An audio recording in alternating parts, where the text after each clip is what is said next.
다 같이 기도하겠습니다.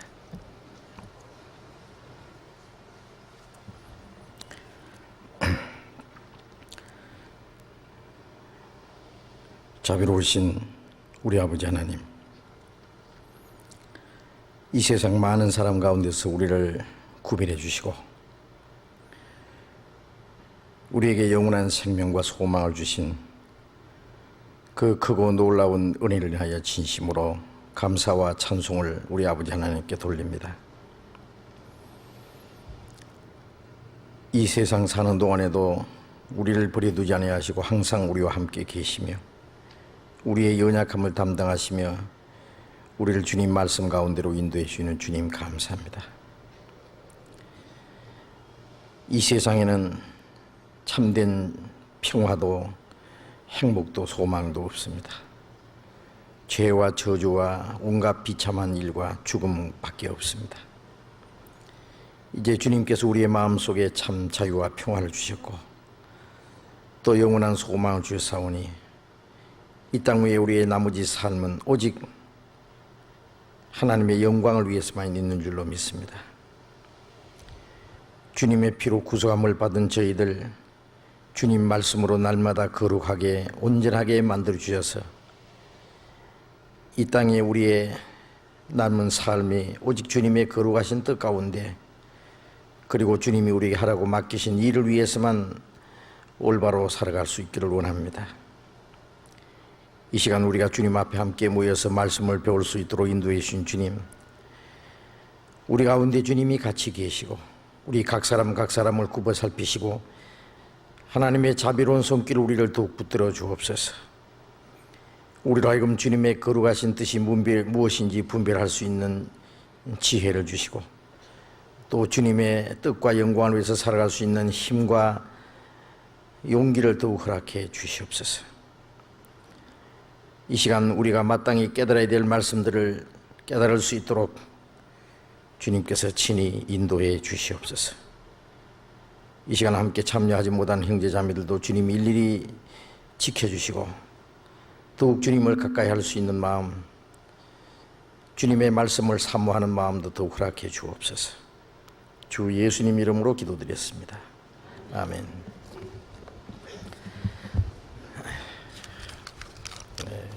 먼저 질문 받겠습니다.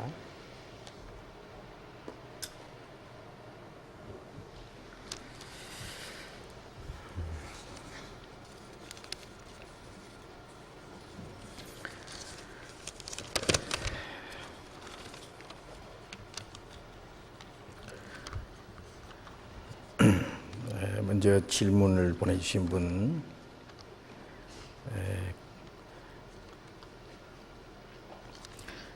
질문 1 그러고 유다서 1장 13절에 나오는 캄캄한 흑암을 블랙홀이라고 알고 있는데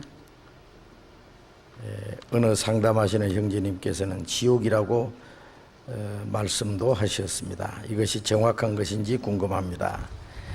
자, 유다서를 한번 찾아봅시다. 유다서 1장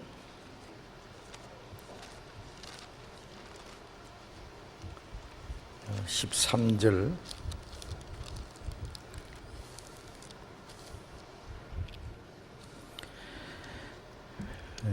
요한계시록 앞에 바로 유다서가 있습니다. 유다서 1장 13절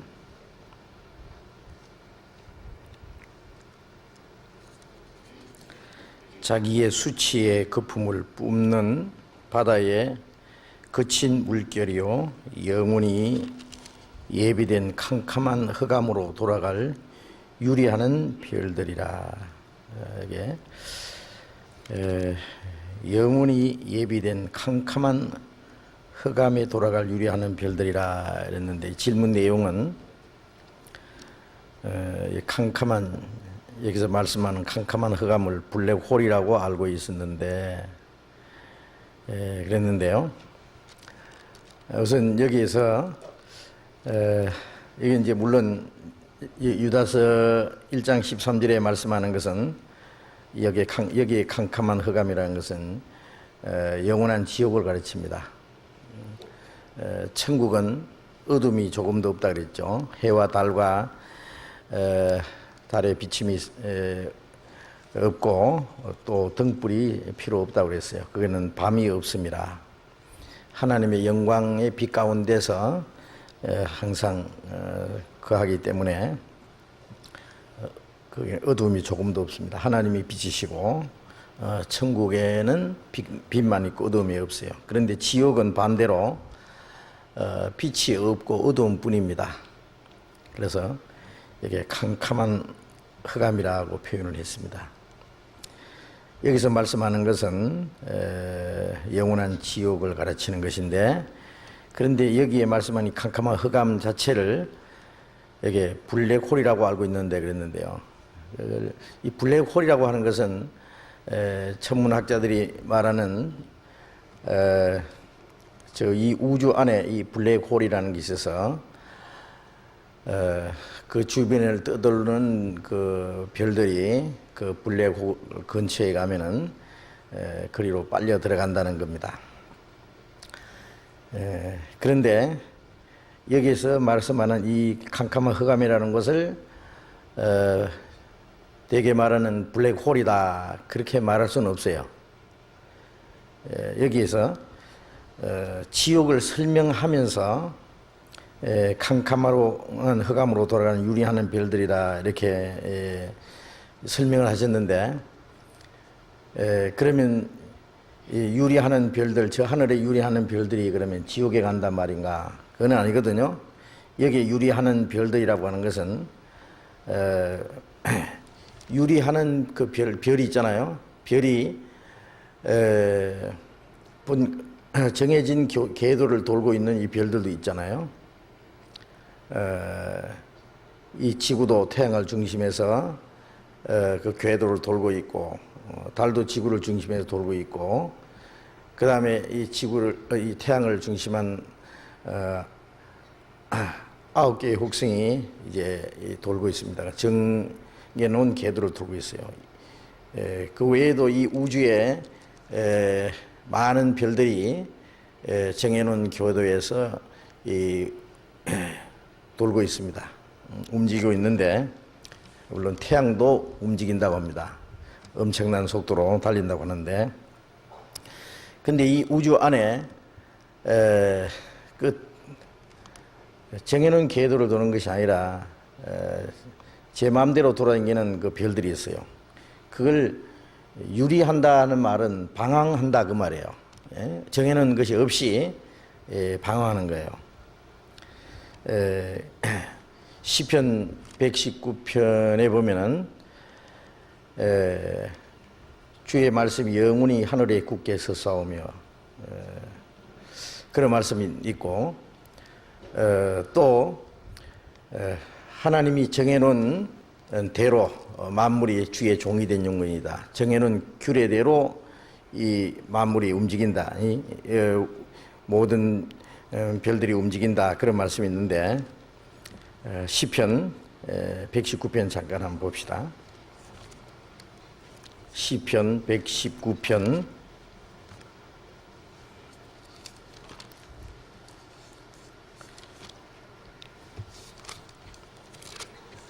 시편 119편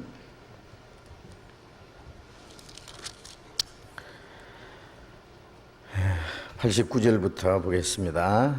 여호와여, 주의 말씀이 영원히 하늘이 굳게 서싸우며 주의 성실하심은 대대에 일어나이다. 주께서 땅을 세우심으로 땅이 항상 있어오니 천지가 주의 규례대로 오늘까지 있으면 만물이 주의 종이 된 영혼이다. 주의 말씀이 영원히 하늘에 굳게 섰다. 이 말씀은 이 우주의 법칙이 바로 하나님의 말씀이고 하나님의 명령입니다. 그래서 천지가 주의 규례대로 하나님이 정해놓은 법칙대로입니다. 이 우주의 법칙 자체가 하나님의 말씀입니다. 하나님의 규례입니다. 오늘까지 있으면 만물이 주의 정의된 영혼이다. 만물이 주님께 절대로 복종하고 있다. 히브리서 1장 3절에 있는 대로 능력의 말씀으로 만물을 붙드시며 그 말씀도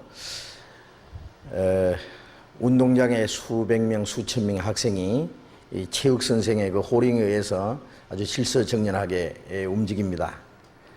1학년은 우양 앞으로 가, 2학년은 뭐 뒤로 돌아가, 3학년은 좌양 앞으로 가, 몇 학년은 또 어떻게 해. 그러면 그 호령에 의해서 질서정연하게 움직일 거 아닙니까? 그처럼 우주가 각각 하나님의 정해놓은 그 법칙대로, 명령대로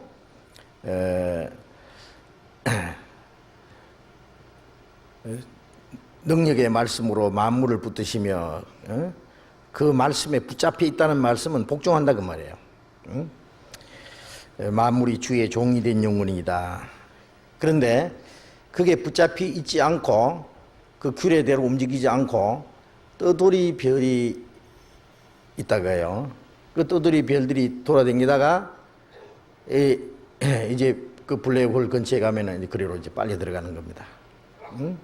이 블랙홀이라는 것은 우주에 있다는데 거기에 대한 비밀은 아직 완전히 알지 못합니다. 엄청난 그 큰 별들도 거기 가면은 그 근처에 들어가면 다 빨려 들어가는데 어디로 가는지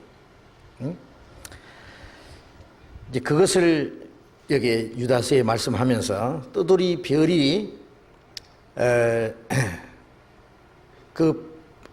이 캄캄한 그 블랙홀로 빨리 들어가듯이 별들도 하나님이 정해놓은 규례대로 움직이는 별이 있느냐 하면은 유리하는 별들이 있다고 되어 있잖아요. 그것처럼 사람도 하나님이 정해놓은 말씀대로 하나님의 법칙대로 사는 사람들이 그게 어떤 사람들이겠어요? 그런 사람들이 있어요. 여기에 92절에 보면은 주의 법이 나의 즐거움이 되지 아니하였으면은 내가 내 고난 중에 멸망하였으리다. 내가 주의 법도를 영원히 잊지 아니하오니 주께서 이것들로 나를 살게 하심이니이다. 주의 법이 내 마음에 즐거움이 되지 않았으면은, 자, 구원받은 사람은 구원해 주셨기 때문에 즐거워하는 동시에 주님의 말씀을 순종하기를 즐거워합니다. 예? 순종을 즐거워하잖아요. 너희 안에서 행하시는 이는 하나님이시니 자기 기쁘신 뜻을 위하여 너희로 손을 두고 행하게 하시나니, 하나님의 뜻을 행하는 것이 마음의 소원이 돼요. 그 즐거움으로 하나님의 말씀을 순종하는 거예요. 주님의 말씀이, 주님의 법이, 여기 주의 법이라는 것은 주님의 말씀입니다. 이 우주가 하나님의 정해놓은 법칙대로 운행하기 때문에 그게 존재하지, 만일 제 마음대로 돌아다니면 전부 우주는 대혼란이 일어나고 충돌이 나서 다 박살이 날 겁니다. 저 수많은 별들이 질서정연하게 움직이잖아요.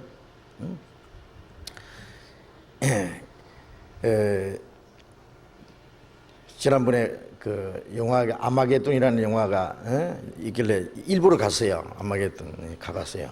이 요한계시록에 있는 아마겟돈인가 싶어서, 마지막 전쟁에 대한 건가 싶어서 가봤더니 그건 아니고 그냥 말만, 아마겟돈이라는 것이 이제 세계 종말에 대한 재난이라는 말로 아마겟돈은 제목을 붙이는 것 같은데 사실은 속았어요. 아마겟돈 아닌데 그 내용이 뭐냐면은 저기 우주에 어떤 별이 이 지구를 향해서 지금 돌진하고 있다고요.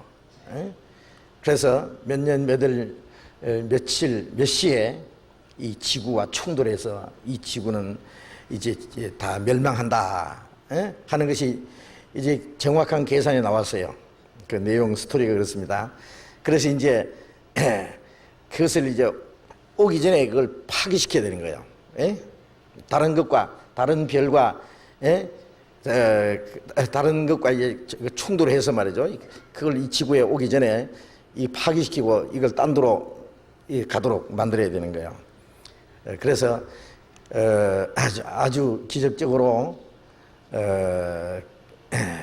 이 지구와 이 별이 충돌하는 것을 이제 면하는, 그런데 어림도 없는 얘기죠. 그걸 어떻게 이 별이 지구를 돌진하는데 그걸 어떻게 중간에서 이 파기시킨다든지 딴 데로 가도록 하겠어요. 제 어릴 때도 이 어떤 별이 혜성이 말이죠, 이 지구와 충돌해서 이 지구 끝장이 난다고 해서 어느 과학자가 발표해가지고 농촌에서 말이죠, 죽을 테니까 소도 다 잡아먹고 말이죠, 그렇게 한 것이 기억이 나요. 만일 이 우주의 별들이 침묵대로 돌아다닌다면은 아닌 게 아니라 이 지구의 종말도 언제 올지 모릅니다. 하나님이 허락하지 않으면은 이 지구가 말이 다른 별이 와서 절대로 충돌한다든지 이 지구가 없어지지 않아요. 하나님이 이 우주를 다스리는데, 그래 아무리 떠돌이 별들이 있다고 할지라도 하나님이 이 지구를 보호하시고 이 지구에서 하나님의 역사가 이루어지는데 이 지구가 멸망하도록 놔두겠습니까? 때가 되기 전에는 안 되는 거죠. 그래서 이 지구의 종말은 반드시 오겠지만은 그때가 핵전쟁으로도 멸망할 수 있고 또 정말 다른 어떤 그 혜성이 와서 이 지구에 충돌함으로써 멸망이 올 수도 있겠죠.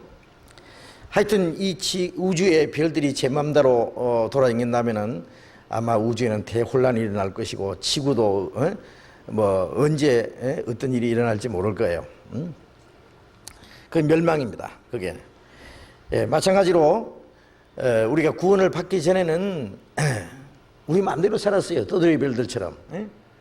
우리가 다 그릇 행하여 양과 같이 그릇 행하여 각기 제 길로 갔거늘 목자를 떠난 양이 지 고집대로 제 마음대로 도망가듯이 사람은 하나님의 생명과 하나님의 말씀 안에서 살아야 되는데 에덴 동산에서부터 하나님의 말씀을 버렸어요. 하나님의 말씀이 우리의 법이 돼야 돼. 법. 이 법이라고 하는 것은 하나의 질서입니다. 이 우주에도요, 우주가 아니라 이 지상에서도 사람들이 이 세상 살아가는데 법이 있잖아요. 만일 저 밖에 다니는 이 자동차들이 교통법규를 무시하고 막 지 맘대로 달린다면 아마 난리 날 겁니다. 그렇지 않겠어요? 그 교통법규가 하나의 그 질서고, 그게 있기 때문에 자유가 있어요. 진정한 자유가 있고, 그리고 생명이 존재할 수 있어요. 이제 우리가 구원받기 전에는 우리의 마음대로 살았어요. 떠돌이 별들처럼. 각기 제 길로 갔거늘 제 길로 가다가 끝까지 가면 제 곳으로 가요. 그래서 유다는 이를 버리고 제 곳으로 갔나이다. 제 곳이라는 것은 제 길로 가는 건 제 마음대로 살다가 제 곳으로 가는 게 지옥이요. 떠돌이 별이 가는 곳은 마지막 블랙홀인 것처럼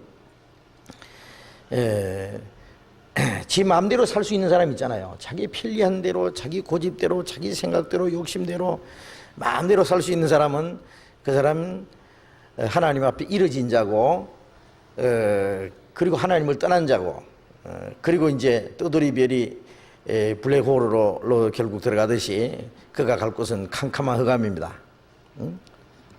그런데 구원을 받자마자 자기 길로 가던 우리가 이제 하나님께 돌아와서 구원받은 그날부터는 하나님이 정해놓은 법칙대로, 성령의 법칙대로, 그래서 생명의 성령의 법이 죄와 사망의 법에서 늘 해방하였습니다 라고 하는 로마서 8장 1절에 있는 말씀대로 그 이제는 새로운 법이라는 것은 힘입니다. 힘.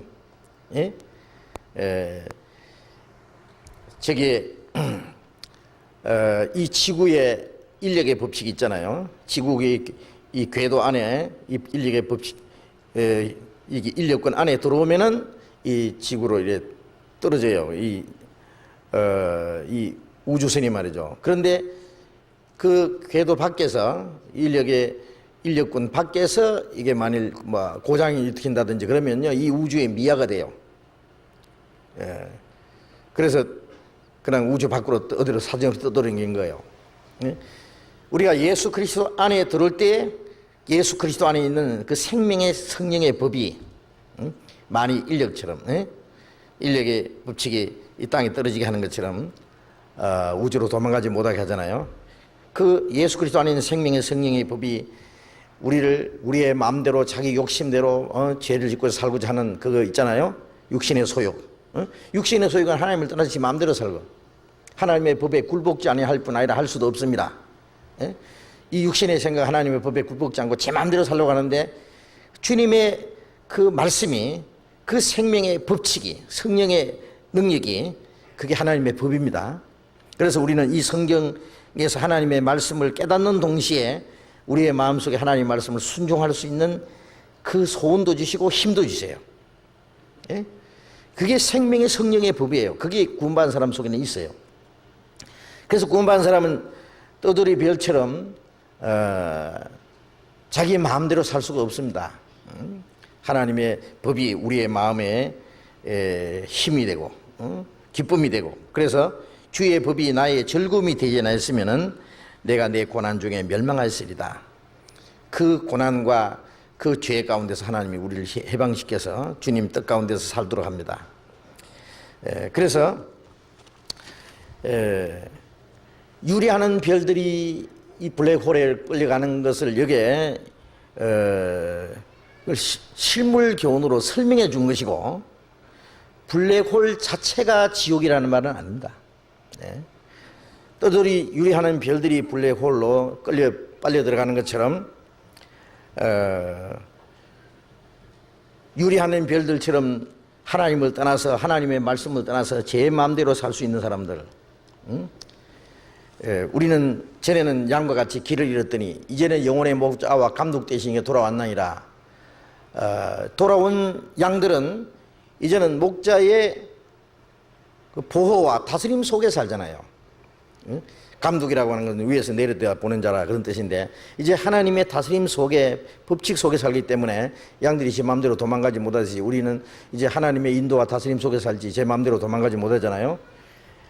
이제 우리들도 하나님 말씀 안에서 마음대로 하나님 말씀 안에서 살지 않고 지 마음대로 살 수 있는 사람이 있다면요, 그 사람은 아직도 잃어진 양이고 떠돌이 별이에요. 하나님 보실 때 그 사람이 갈 곳은 뻔해요. 그 지옥이요. 우리가 구원받았다는 증거가 이제는 하나님의 계획 속에서 하나님의 목적 속에서 하나님의 다스림 속에서 하나님의 뜻과 하나님의 법칙 속에서 사는 거예요. 그들이 하나님의 그 다스림 속에 사는 사람들이 갈 곳이 영원한 천국이고 떠돌이 별들처럼 자기 마음대로 살 수 있는 사람이잖아요. 그 사람은 캄캄한 지옥으로 들어갈 겁니다. 그래서 이 블랙홀을 이제 우리가 과학적으로 말하는 이 우주에 있는 그 블랙홀 자체를 지옥이라 그렇게 말할 수는 없습니다.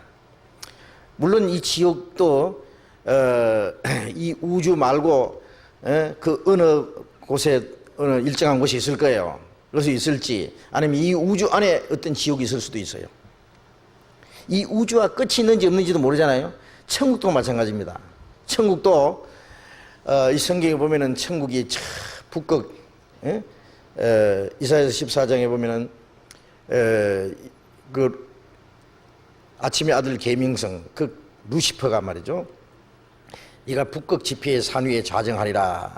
그런 걸 보면은 이 북극 그 위에 하나님의 보좌가 있을 것을 말하고 그 욥기서도 보면은 금빛이 북극에서 금빛이 나오며 그런 말이 있고 시편에도 높이는 일이 동에서나 그 다음에 남에서나 서도 아니라 그러면 남은 것이 북이잖아요. 그리고 북극 하늘에 허공을 펴시며 다른 곳에는 별들이 빡빡 있는데 북극 하늘에만 어떤 허공이 이 북극에 대한 이야기가 많이 있습니다. 그래서 하나님의 보좌가 북극에 있는 것으로 암시되어 있는 말씀들이 있는데 이 우주 안에 저 위에 어떤 일정한 곳에 천국이 있을 수도 있다고 생각합니다. 막연히 어디 있는지도 모르는, 물론 지금 우리는 모르죠. 그러나 천국도 어떤 일정한 장소예요. 상상의 세계가 아니고 일정한 장소도 있고 지옥도 일정한 장소예요. 그것이 우리가 알지 못하는 이 우주 안에 어느 곳에 있을 수도 있어요. 그래서 정말 그 여기서 말하는 그 블랙홀이라는 것이 지옥일지도 모르죠, 혹시. 그러나 블랙홀 그 자체를 지옥이라고 할 수는 없습니다. 다만 그 지옥을 설명하기 위해서 이게 말씀하신 것입니다. 그렇게 이해를 하시면 될 겁니다. 그래서 어느 상담하시는 형제님께서는 지옥이라고 말씀도 하셨습니다. 이것이 정확한 것인지 궁금합니다. 그 블랙홀 자체를 지옥이라고 그러죠. 혹 지옥일 수도 있겠다. 블랙홀이라고 그랬으니까 그 캄캄한. 그런데 블랙홀에 대한 그 비밀을 아직도 다 모르잖아요. 과학적으로도. 그러나 거기에는 유리하는 별들이 가는 곳이라는 건 아는데, 여기서 말하는 사람은, 그것은 저 하늘에 유리한 별들을 말하는 것이 아니라 지옥 갈 사람들, 하나님을 떠나서 마음대로 사는 사람들, 그 사람들을 이제 비유해서 하신 말씀입니다. 그 다음에 또 한 가지 질문은, 마지막 핵전쟁으로 세상 사람 1/3 죽으나 그 나머지 인류는 어떻게 멸망하는지 궁금합니다. 그랬는데요. 핵전쟁으로 세상 사람 3분의 1이 죽는다는 말씀은 이제 요한계시록 9장에 한번 봅시다. 9장.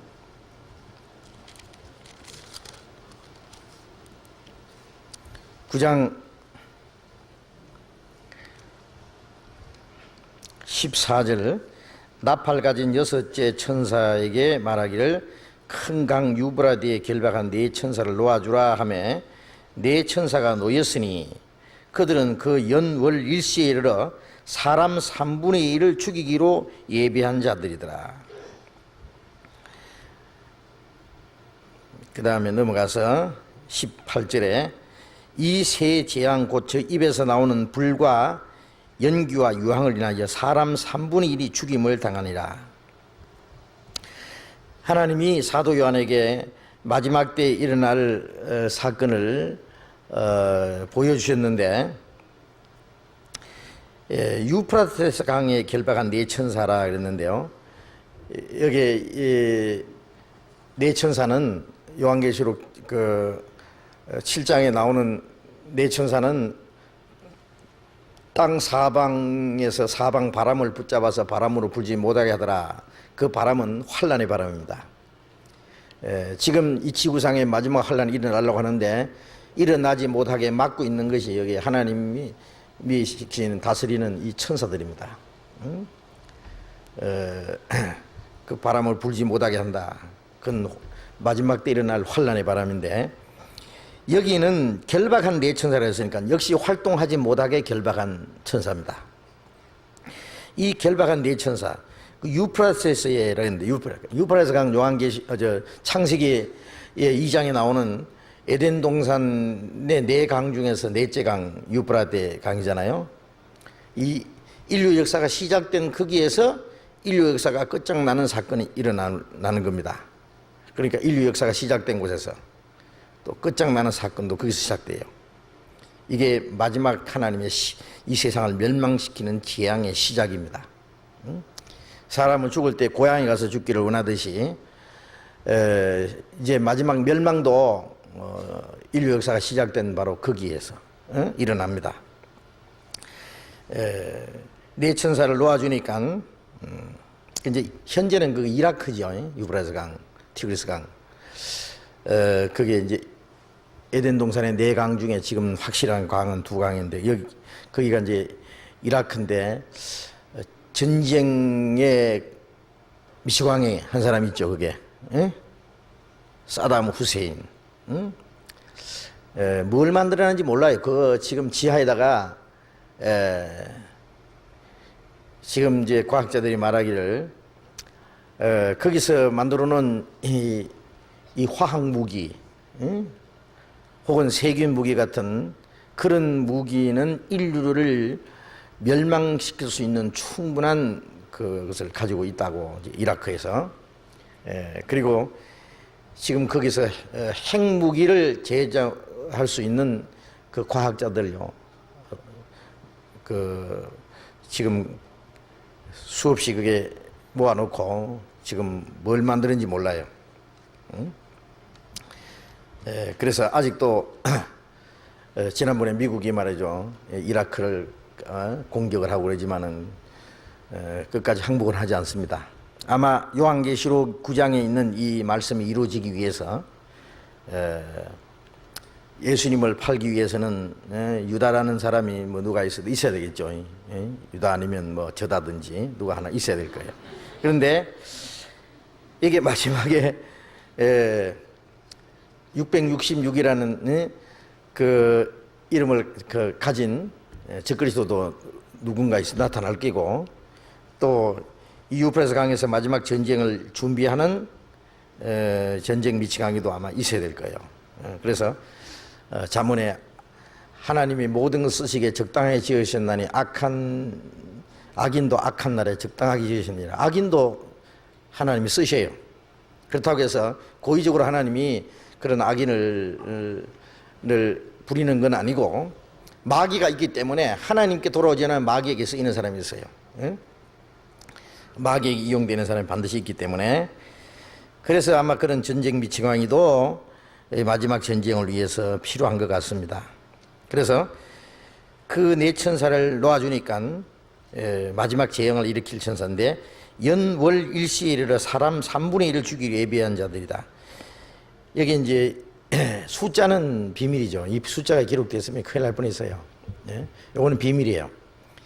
하나님만 아십니다. 하나님은 아시죠. 몇 년, 몇 월, 며칠, 몇 시, 그게 정해져 있기 때문에 이게 연월 일시라고 되어 있어요. 순식간에 그냥 몇 년, 몇 월, 며칠, 몇 시, 몇 분까지는 안 나와 있지만은, 그때가 되면은 여기에 불과 연기와 유황을 인하여, 저 입에서 나오는 불과 연기와 유황인데, 이게 말이죠, 요즘에 이 핵무기를 싣는 비행기가 말이죠, 스위치만 누르면 그런 핵 미사일이 팍 날아가잖아요. 아니면 지하에 핵 미사일을 저장해 놓은 벙커에서요, 그냥 스위치만 누르면은 뚜껑이 열리면서 그냥 날아가잖아요. 아니면 이 탱크에서, 미사일을 실은 탱크에서 그냥 누르면 날아갑니다. 그런데 그걸 이상한 짐승으로 여기에 표현했는데요. 지금부터 1900년 전에 사도 요한에게 하나님이 그걸 보여주셨는데, 뭐라고 표현하겠습니까, 이게? 응?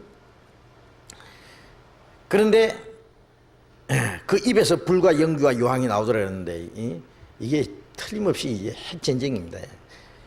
불과 연기와 유황을 인하여 그 입에서 나오는, 여기 뭐 어떤 사람 입이 아니고요, 이게 탱크가 될 수도 있고, 아니면 어떤 미사일 기지가 될 수도 있고, 비행기가 될 수도 있고,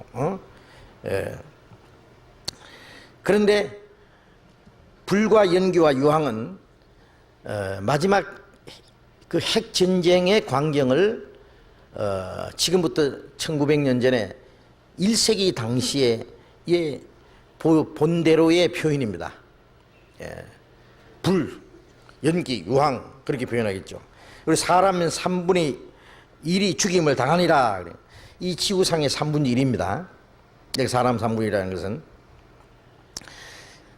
지금 벌써 약 60억이 됐습니다. 지금 세계 인구가. 그러면 지금 만일 꽝 전쟁이, 핵전쟁이 터져서 3분의 1이 죽는다면은 순식간에 20억이 죽을 거예요. 그죠? 그건 충분히 가능해요. 뭐 순식간에 20억이 아니라 이 지구가 이 세상 모두 전멸할 수도 있어요. 30분 안에. 30분이면 지구는 끝장난다고 이렇게 발표되어 있잖아요.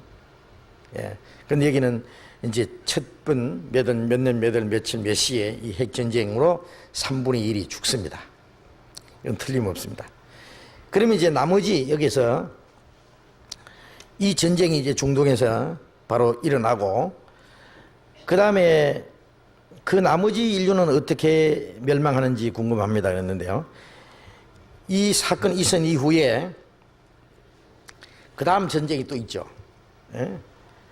요한계시록 16장,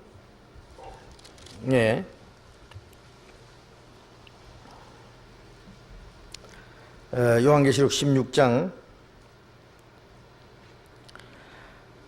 12절, 또 여섯째가 그 대집을 큰 강 유브라데 소돔에 강물이 말라서 동방에서 오는 왕들의 길이 예비되더라. 그 다음에 15절에 보라 내가 도적같이 오리니 누구든지 깨어 자기 옷을 지켜 벌거벗고 다니지 아니하며 자기의 부끄러움을 보이지 않는 자가 복이 있도다. 새 영이 히브리 음으로 아마겟돈이라는 곳으로 왕들을 모으더라. 여기도 이제 유브라데스 강이 나오잖아요. 그런데 유브라데스 강이 말라버린다고 지금 유브라데스 강과 티그리스 강 상류에다가 큰 댐을 만들기 시작했고 약 20여 개의 댐을 만들겠다고 그 터키 정부에서 발표했는데 그 상류가 터키거든요. 그 만일 댐들을 만들어 가지고 수문을 딱 닫아 버리면은 유브라데스 강이 바짝 마를 수 있어요. 지난번 걸프 전쟁 때도 터키가 다국 집권에 가입해가지고 이 이라크에다가 뭐라고 경고를 했냐면은 너희들 그러면은 이 유프라tes 강 상류를 막아버리겠다. 그러면 그 밑에 강물이 다 말라버리고 그 이라크라든지 시리아든지 그 밑에 야단나는 거예요. 그래서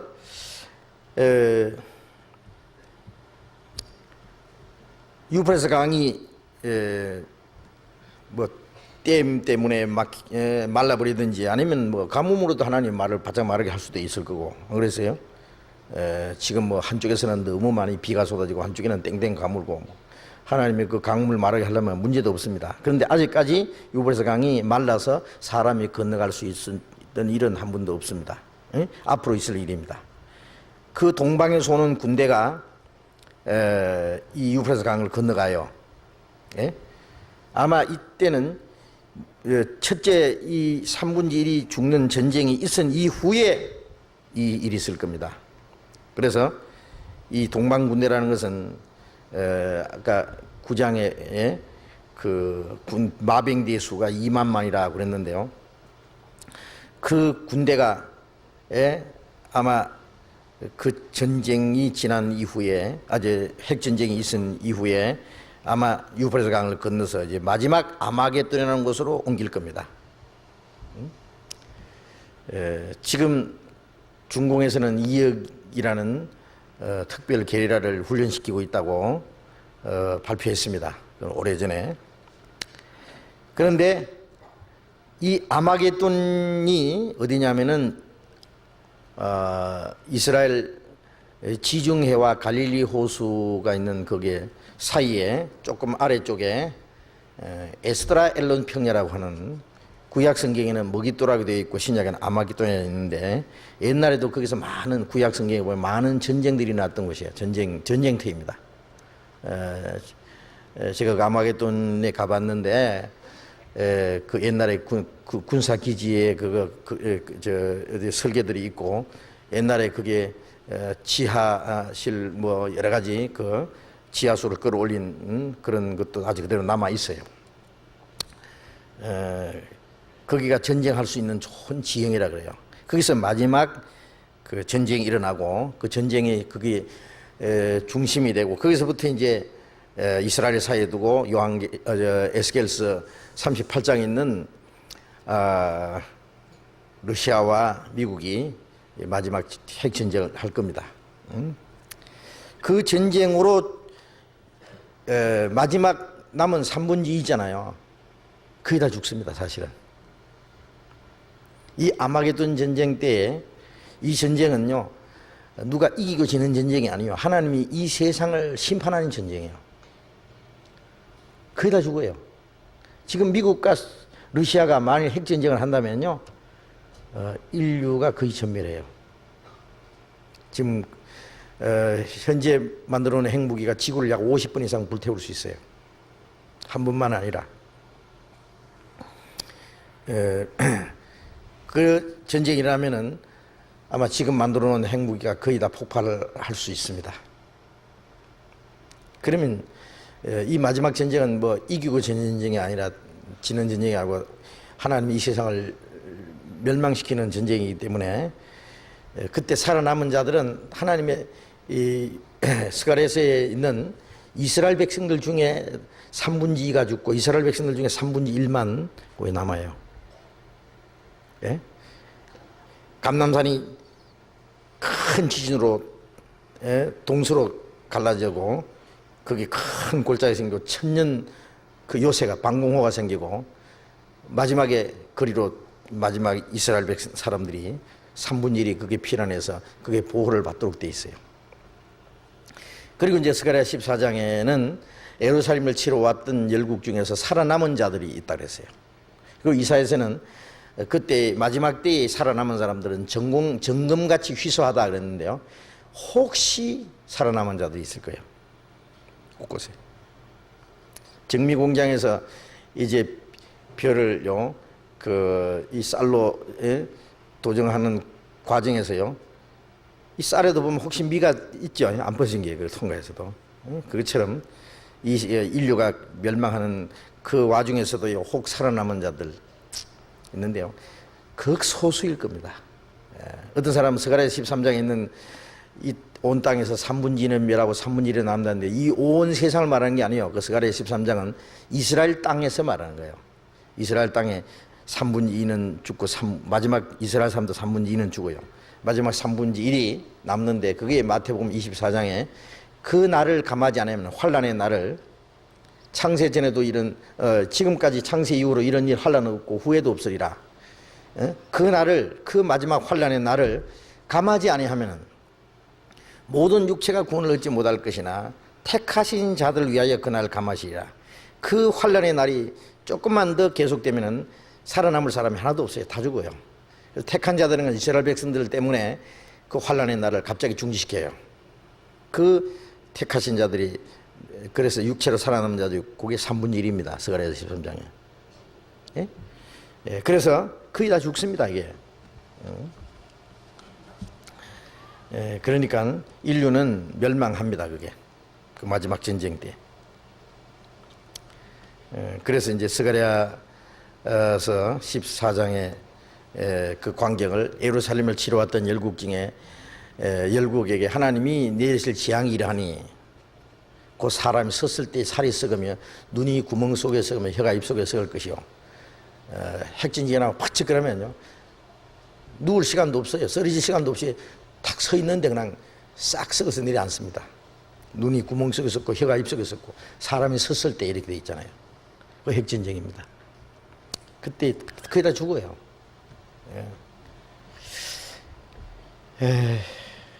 그 다음에 또 한 가지 질문은 휴거 전에 예수님을 영접하고 구원을 받은 유대인이 요사이 계속 구원받는다고 들었습니다. 휴거 전이라니까 이제 이 예수님이 재림하시기 전에 그리스도인이 휴거되기 전에 구원받는 유대인이 요사이 계속 구원받는다고요. 예, 유대인 중에서 구원받는 역사가 있죠. 그리고 감람산에 신약 성경을 찍어내는 성서공회가 있다고 들었어요. 유대인들은 신약 성경을 이단체라 그러고 신약 성경을 보는 자는 믿는 자는 이단자라 그래요. 예수 믿는 자는 이단자라거든요. 초대교회 유대인들이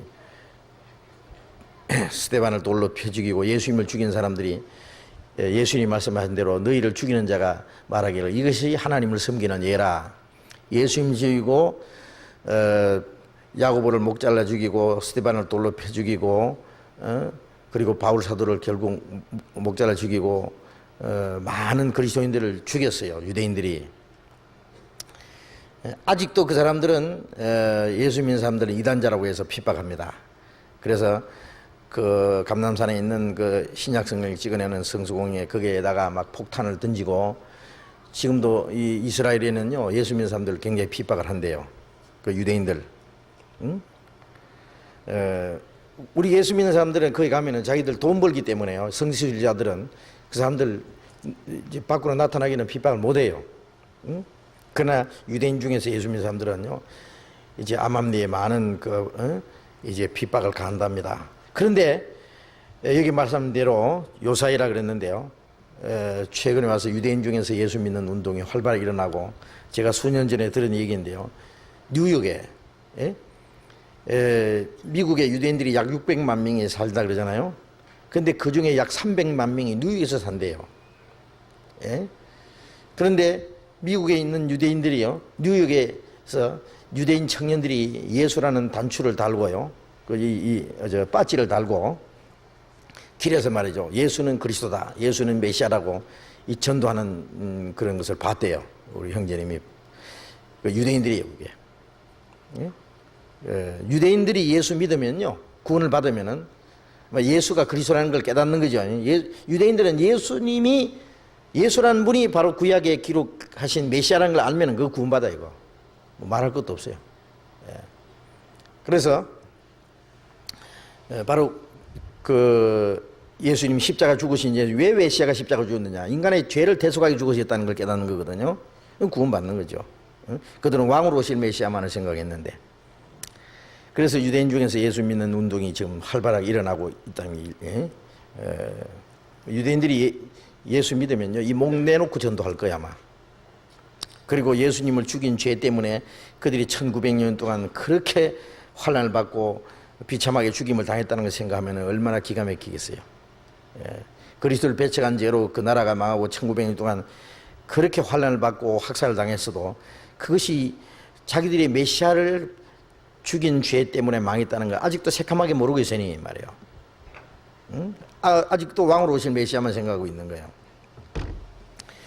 그리고 마지막 전 3년 반 동안에도 이제 14만 4천이 치는 동안에도 구원을 받지 않는 유대인들 중에 많은 사람들이 결국 7년 환란 중간에 나타나는 적그리스도를 이제 메시아로 받아들이고, 그래서 요한복음 5장 43절에 내가 아버지 이름으로 왔으면 너희가 영접지 않았으나 다른 사람이 자기 이름으로 오면 영접하리라. 다른 사람은 적그리스도잖아요. 급기야는 그 적그리스도를 그리스도로 영접하게 될 겁니다. 그런데 여기 질문 내용은, 그러면 이 유대인은 지금 구원받는 유대인들 있잖아요, 유대인은 휴거에 참여하게 되는지요? 물론입니다. 은혜 시대에 구원받는 유대인들은 우리가 구원받은 거나 똑같아요. 그래서 에베소서 2장에 한번 봅시다. 에베소서 2장.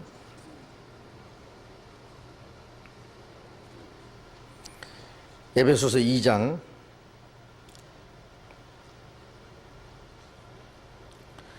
11절에 보면, 그러므로 생각하라. 너희는 그때에 육체로 이방인이요 손으로 육체에 행한 할례당이나 칭함받은 자들에게 무할례당이라 칭함받은 자들이라. 여기는 이 에베소서는 이방인에게 보낸, 에베소 교회에 보낸 편지인데요, 에베소는 이방인들 중에 구원받은 사람입니다. 그때 구원받기 전에 그때를 말합니다. 육체로 이방인이다. 하나님의 택한 백성과 그 다음에 이방인은, 이것은 택함 받은 건 안 받지 못한 게, 이거는 육체에 관계된 거예요.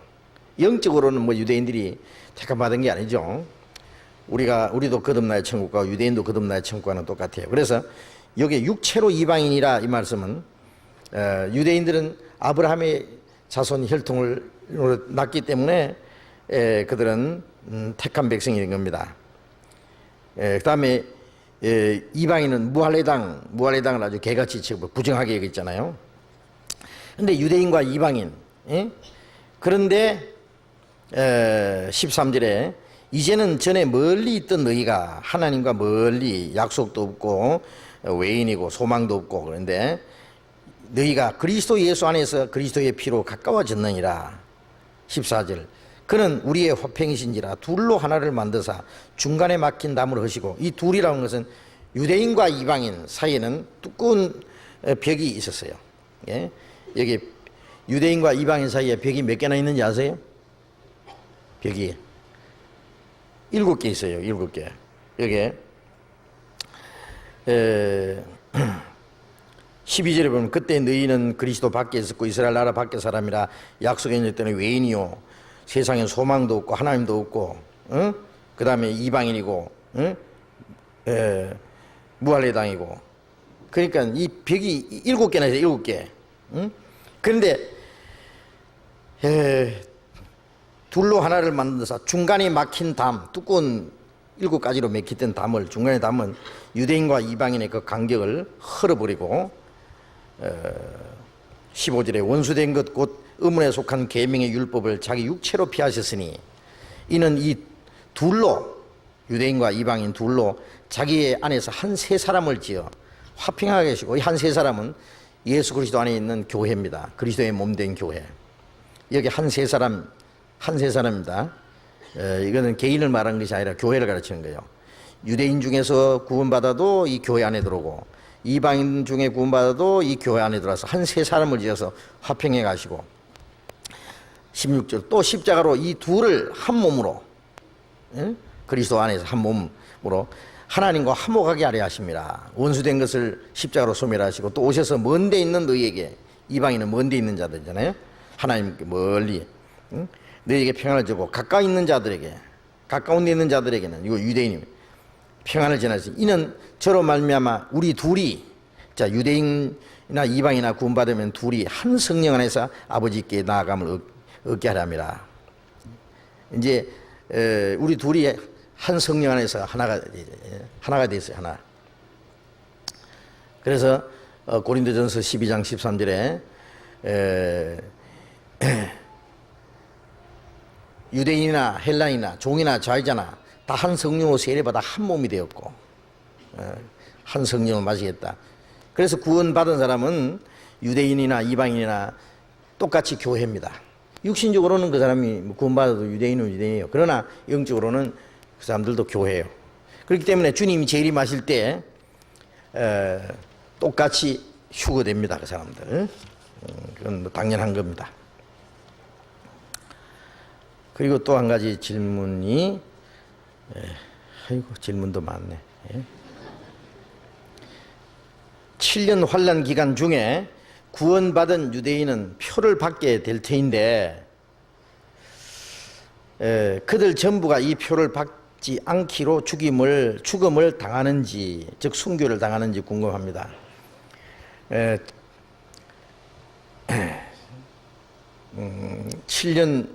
7년이라는 기간이 있습니다.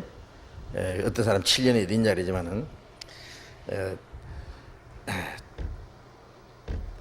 다니엘서 9장 27절에 한 일해 동안의 언약을 굳게 정할 것이요. 그런데 그 한 일해가 일주일이 아니고 하루를 1년으로 계산한다 해서 계산법이 나오는데, 에스겔 4장에 그 7년을 가르치고, 그리고 요한계시록에 1260일, 그 다음에 42달, 1260일 전 3년 반, 42달은 후 3년 반, 이렇게 7년으로 딱 나와 있어요.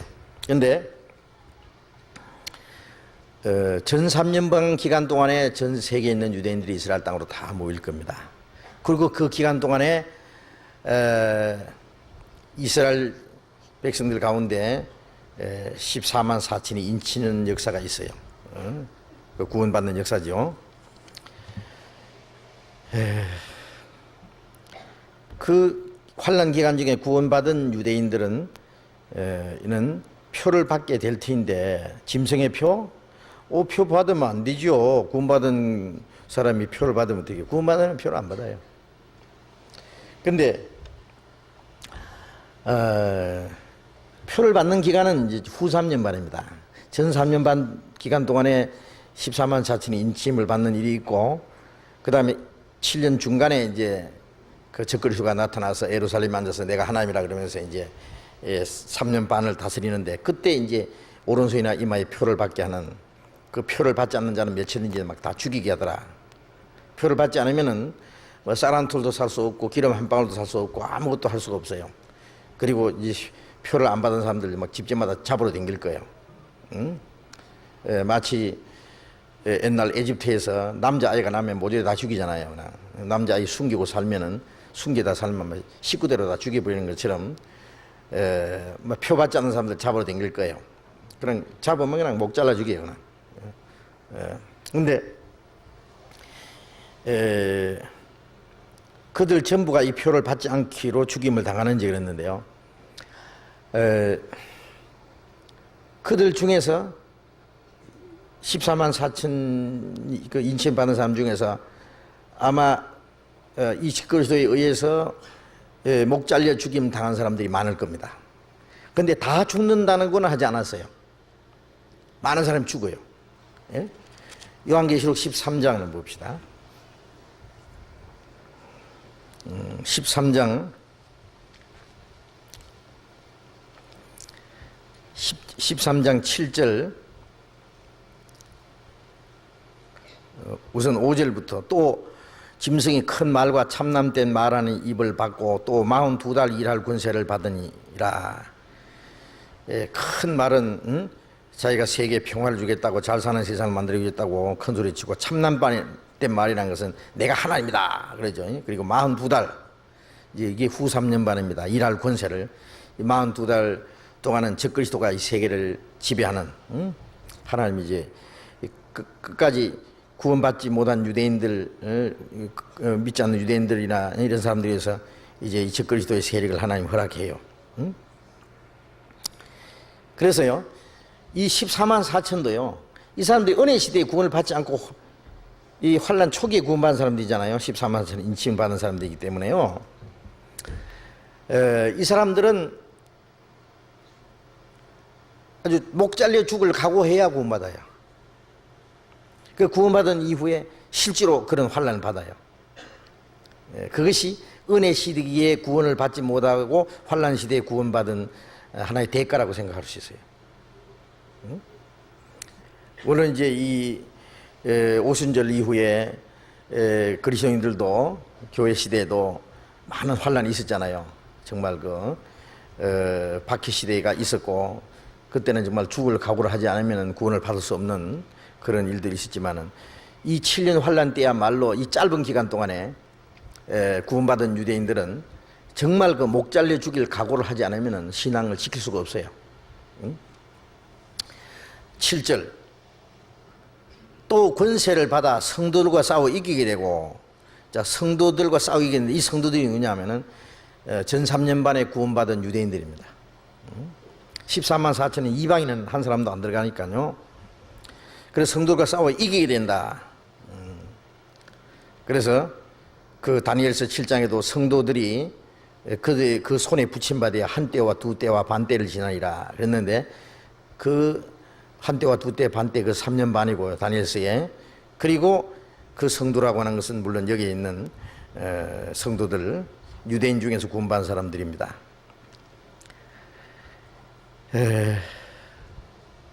성도가 싸워 이기게 된다는 것은 성도들이 그게 이제 박해를 받는 거예요. 8절에 죽임을 당한 어린 양의 생명책에 창세 이후로 농명되지 못하고 이 땅에 사는 자는 다 짐승에 경배하리라. 15절에 저가 권세를 받아 그 짐승의 우사에게 생기를 주어 짐승의 우사에게 말하게 하고 또 짐승의 우사에게 경배하지 아니하는 자는 몇이든지 다 죽이게 하더라. 그러니까 적그리스도에게 경배하지 않는 자, 그 표를 받지 않는 자는 그냥 다 죽여버리는 거야. 죽여. 그래서 10절에 그 앞에 다시 10절에 봅시다. 사로잡는 자는 사로잡힐 것이요 칼로 죽이는 자는 자기도 마땅히 칼에 죽으리니 성도들의 인내와 믿음이 여기 있나이다. 그 죽임을 당하는 잡아가지고 말이죠. 이 짐승의 표를 받지 않는 자는 그냥 부모가 자식을 대적하여 죽이고 자식들이 부모를 대적하여 죽인다는 그 말씀이 이때 이루어질 거예요. 마치 저 북한에서요. 아버지 반동이요. 아버지도 고발해요. 자식도 거기에 굴복하지 않으면 사상에 나쁜 사상이 있다는 반동을 해가지고 죽이듯이요. 이 마지막 때는 이 적그리스도의 표를 받으면요 사탄에게 아주 충성을 해요. 이 표를 딱 받자마자 그 속에 사탄이 들어갈 거예요. 그러면 이 표를 받지 않는 자는 평화를 깨트리는 자라고 해서 그냥 평화를 대한 이 반역자라고 해가지고 다 고발할 거예요. 그래가지고는 잡아가지고 죽입니다. 성도들의 인내와 믿음이 여기 있다. 그러니까 이제 목이 잘려 죽어도 그 믿음을 지키는 그리스도인들은 결코 이 표를 받지 않습니다. 구원을 받은 사람이 이 표도 받고 그럴 수는 없어요. 목이 잘려 죽어도요 절대 표를 받지 않을 거예요.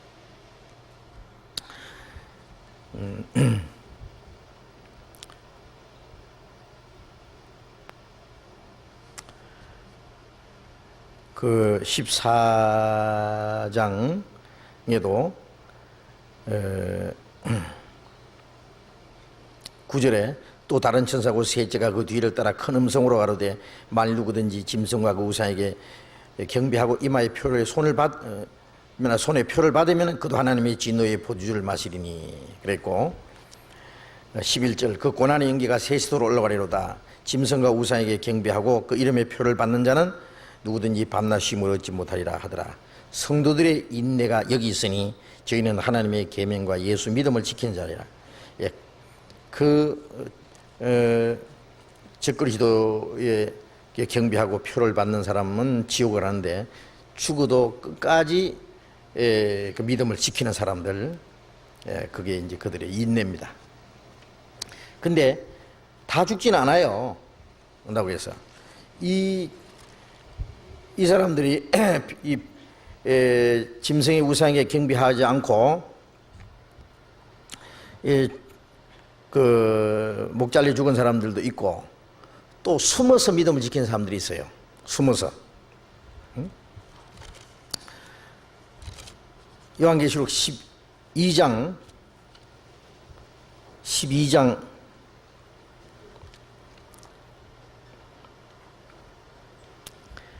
5절 여자가 아들을 낳으니 이는 장차 철창으로 만국을 다스릴 남자라. 그 아이를 하나님 앞과 그 보좌 앞으로 올려가더라. 철창으로 만국을 다스릴 남자는 물론 예수 그리스도입니다.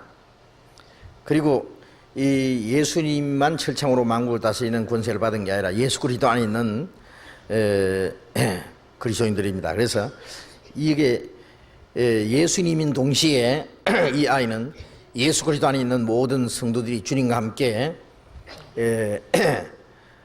이제 승리자로 나타날 것을, 주님과 함께 그 영광에 참여할 것을 보여준 것이라고 할 수 있습니다. 6절 그 여자가 누구냐면은 남자아이를 낳은 여자가 이스라엘을 가르칩니다. 이게 마리아도 아니고 광야로 도망하며 거기서 1260일 동안 저를 양육하기 위하여 하나님의 예배하신 곳이 있더라. 여자가 광야로 도망한다는 것은 이스라엘 가르치는 거예요. 이스라엘에. 이스라엘의 남은 자들입니다. 남은 자. 남은 자. 이 사람들이 이스라엘 백성들 중에서 3분의 1은 죽고 3분의 1이 살아남아요. 이들이 1260일 동안 양육하기 위하여 하나님의 예배하고 있다는 것은 마지막 환난 끝에, 환난 동안에 적그리스도의 낯을 피해서 하나님의 보호를 받는 그런 일이 있을 겁니다. 그래서 여기 13절에 용이 자기가 땅으로 내쫓긴 것을 보고 남자를 낳은 여자를 핍박하는지라 그 여자가 큰 독수리의 날개를 받아 광야 자기 곳으로 날아가 거기서 그 뱀의 낯을 피하여 한 때와 두 때와 반 때를 양육받으며.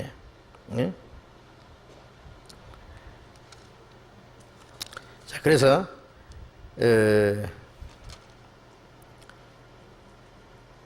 17절에 또 용이 여자에게 분노하여 돌아가서 여자의 남은 자손 곧 하나님의 계명을 지키며 예수의 증거를 가진 자들로 더불어 싸우려고 바다 모래 위에 섰더라.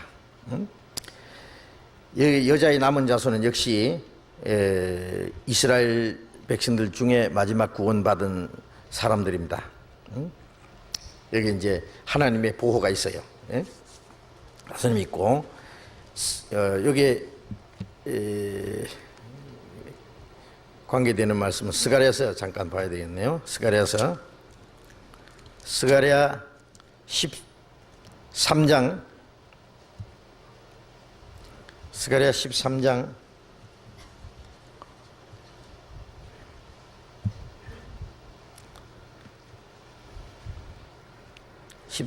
8절에 여호와가 말하노라 이 온 땅에서 3분의 2는 멸절하고 3분의 1은 거기 남으리니.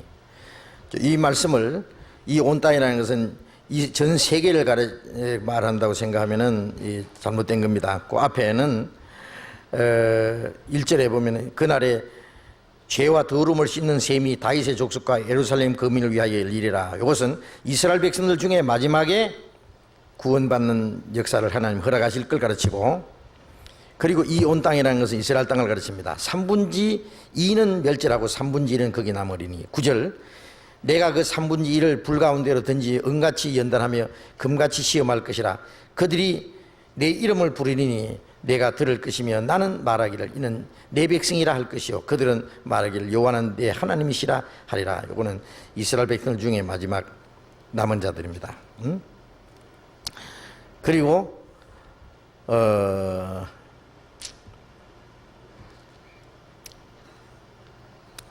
4절, 14장 4절. 그날에 그의 발에 예루살렘 동편 앞 동편 감람선이 있을 것이요 감람선은 그 한가운데가 동서로 갈라져 매우 큰 골짜기가 되어서 산 절반은 북으로 절반은 남으로 옮기고 그 산 골짜기는 아셀까지 미칠지라.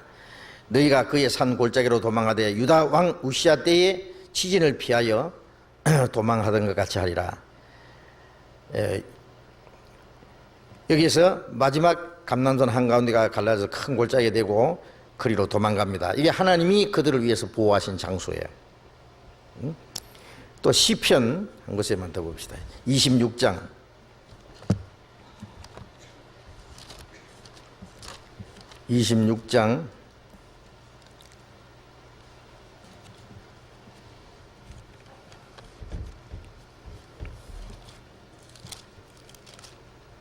10편이 아니라 이사야서 26장입니다. 이사야 26장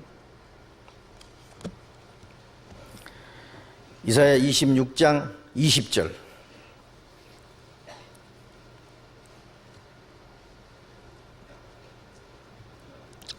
(20절) 26장 20절. 내 백성아 갈지어다 내 멸실에 들어가서 내 문을 닫고 분노가 지나기까지 잠깐 숨을 지어다. 보라 여호와가 그 처소에 나오사 땅의 거민의 죄악을 벌하실 것이라. 땅이 그 위에 찾았던 피를 드러내고 그 살해당한 자를 다시는 가리우지 아니하리라. 이 마지막 환난을 가르치는데요.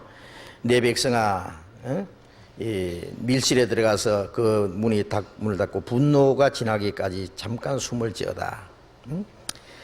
마지막 유대인들에게 실제로 하나님이 환난 가운데서 그들을 보호하시는 것이 있습니다. 환난이 지나기까지. 그래서 하나님이 예비한 곳에. 그런데 이 3분지 2는 죽고 3분지 1이 남다는 것은요, 이 14만 4천 외입니다. 이것도 14만 4천 명도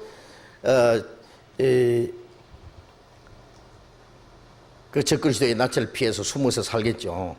그 순교당하지 않는 사람들, 그들도 아마 거기에 참여할 수 있겠지만은 이 3분지 1은 14만 4천 말고도 마지막 육체가 살아남은 자들이 있어요. 이들이 7년 환란, 마지막 환란을 통과해서요 천년왕국에 들어갈 거예요. 이들은 육신이 살아남아서 들어가는 사람들입니다. 또 질문이 있어요. 7년 환란 기간 중에 태어나는 어린이의 운명은 어떻게 되는지 궁금합니다. 이거는 모릅니다. 왜 모르느냐? 성경에 없으니까. 7년 환란 기간 중에 태어나는 어린이의 운명은 어떻게 되느냐? 예? 이 성경은 성경을 배울 수 있는 사람을 위해서 사실은 기록된 거예요. 예? 그래서 성경에 모든 게 다 있는 게 아닙니다. 몰라도 되는 것은 성경 기록 안 해놨어요. 예. 어른도 구원 못 받는데 아린 뭐 그때 태어나는 아이까지만 다 걱정하겠어요 우리가? 예. 미안합니다만 모릅니다. 예. 예. 그런데 한 가지 아는 것은요, 하나님은 모든 사람이 구원받기를 원하시잖아요. 또 억울하게 지옥 가는 걸 하나님 허락하지 않을 거예요. 공의로운 하나님이니까요. 우리가 성경에 알지 못하는 그 7년 환란 중에 태어나는 아이들은 구원받을 기회도 없고 그런데 어떻게 될 거냐 걱정스럽잖아요. 뭐 지금도 그렇죠. 어린 아이로 죽는. 우리가 아는 것은 어린 아이들은 몇 살까지인지는 모르지만은 자기 의지로 믿고 안 믿는 것을 결정할 수 있는 자기 의지가 있기 전에는 믿지 않는 죄를 범할 수가 없잖아요. 사실은 사람들이 죄가 많아서 지옥 가는 게 아니잖아요. 예? 무슨 죄 때문에 지옥 갑니까? 믿지 않는 죄 때문에 지옥 가요. 예. 죄 때문에 지옥 갈 끝이면 살아남을 사람 하나도 없어요. 우리 구원받은 사람도 예수님의 피로 사해 주셨고, 믿지 않는 사람들도 똑같이 우리와 똑같이 사해 주셨어요. 그건 우리와 똑같아요. 예? 우리는 그 사해 주신 걸 믿음으로, 그런데 그 사실을 믿음으로 구원을 받도록 하나님이 정하셨어요. 믿지 않으면은, 자기들이 죄가 사해 있어서도 믿지 않으면 그 믿지 않는 것으로 죄로 말미암아 심판받는다 그랬어요. 그런데 어린 아이는 믿지 않는 죄를 범할 수가 없잖아요. 자기가 자기 의지로 믿고 안 믿는 것을 결정할 수 없으니까. 그러니까 그 자기 의지로 믿고 안 믿는 것을 결정할 수 없는 그 상태에서 죽으면은 그 아이는 그대로 하나님 앞에 간다고 믿습니다. 우리는 그 사실에 대해 자세히 기록되어 있지 않지만은, 우리는 성경 전체의 말씀을 봤을 때 그게 이제 몇 살까지냐 그런 물으면 그건 답을 못 해요. 그건 모르니까 우리가. 그 다음에 또 한 가지 질문이요. 저는 입시를 앞두고 있는 학생입니다. 그래도 일요일마다 교회에 오고 11시 말씀도 듣고 갑니다. 이제 입시를 하니까 아마 대학교 입시를 앞둔 고등학교 이제 고3인 것 같아요. 고3이 고생이죠. 그런데 참 이 우리나라 이 입시 제도를 정말 바꿔줘야지 이게 큰일이에요. 뭐 이거 새벽부터 시작해서 밤중까지 이거 시험 준비를 해야 되는. 그런데 학생이 그래도 일요일마다 교회에 꼭꼭 나오고 이제 학생 집회도 참석하고 11시 말씀도 듣고 합니다니까요. 학생 집회 마치고 또 11시 어른 집회에도 참석해서 말씀을 듣고 간다 그겁니다. 하지만 수요 집회는 어쩌다 한 번만 옵니다. 모이기를 힘써라는 말씀을 잘 알지만 지금 제 입장은 대학 입시를 앞두고 있는 터라. 대학 입시 맞죠? 수요 집회에 어쩌다 한 번 오는 것도 좀 걱정이 됩니다. 시간 공부해야 될 시간에 수요일 이게 오려면은 입시를 앞둔 입장에서 일요일에만 와도 되는지 아니면 수요일에도 와야 하는지 알고 싶습니다. 뭐라고 해야 될까요? 참 박수를 보내고 싶습니다. 이 학생에게. 정말 어떤 학생은 이거 물을 필요도 없이요. 주일도 안 오는 학생들 많아요. 공부한답시고요. 이제 대학교 들어가서 이제 그때 다시 신앙생활 한다고. 이제 제가 그런 얘기 들었어요. 어떤 우리 교회인데요. 어머니가요. 이 고3 학생 아들을 두었어요. 그래서 이제 대학교 들어가게 하기 위해서요. 뭐라 했냐면은 너 대학교 합격할 때까지는 너 교회 가지 마. 주일이고 뭐고. 그래가지고 열심히 공부만 했어요.